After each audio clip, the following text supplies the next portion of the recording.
I'm running Google ads in a particular city. Now, some people from other cities are searching for those ads and doing fake click on it.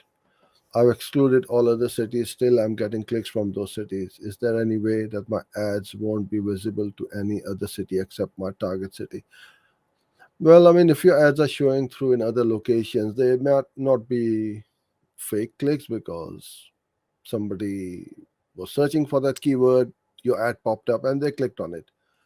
So, first of all, it may not be, but it's irrelevant clicks for you because you don't offer your product or service in that location outside your local area where you want your ads to run. In that case, I would put as excluded locations all the other areas or cities you don't want your ads to show through. Now, you're saying that you have excluded all the other cities, but I'm still getting clicks from those cities.